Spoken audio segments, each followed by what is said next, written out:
Hello and what's up mga boss. Hello din sa mga may anxiety na katulad ko. Magandang gabi po sa inyong lahat. Mga ka-anxiety, alam ko pong pagod na po kayo sa mga naramdaman nyo ngayon. Dahil naramdaman ko rin yan noon at hanggang ngayon. Pero mga ka-anxiety, pagod man tayo sa pagkipaglaban sa naramdaman natin.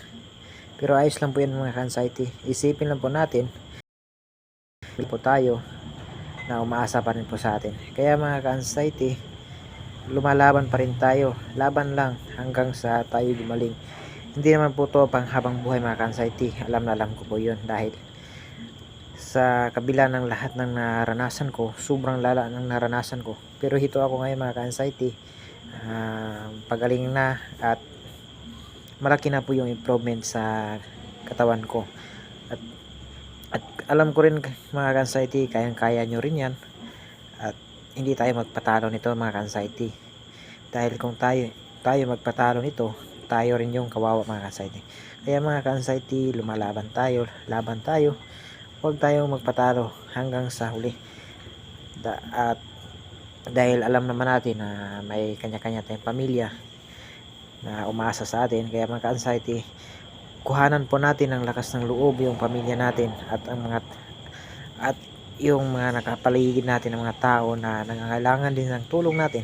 Kaya mga ka-anxiety, kung sino man yung mga gumaling na o pagaling na, sana tuloy-tuloy na po yan mga ka-anxiety, dahil sobrang hirap po talaga sa sitwasyon o kalagayan natin ngayon. Pero hindi tayo susuko dahil ito'y kasama lang po sa pagsubok natin.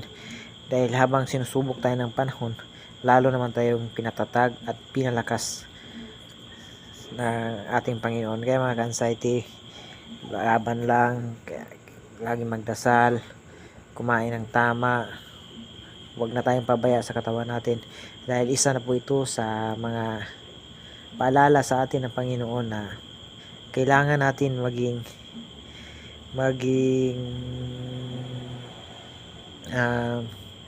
yung parang baga masunurin lang tayo, yung hindi tayo pariwara, hindi tayo yung gala dito, gala doon. Kaya maraming salamat din sa anxiety na to, dahil malaking tulong din to na napalapit tayo sa Panginoon at hindi na tayo masyadong gumagawa ng hindi kaya-aya na gawain na tulad dati na walang kwenta na ginagawa natin. Halos di na nga tayo kasama ng pamilya natin, pero ngayon nagkaroon tayo ng anxiety at pagaling na rin naman na tayo. Napaganda pa yung nangyari dahil napalapit tayo sa pamilya natin at napalapit tayo sa Panginoon. Kaya mga ka-anxiety, hanggang dito lang po. Maraming salamat sa inyo at sana gumaling na po tayong lahat at God bless.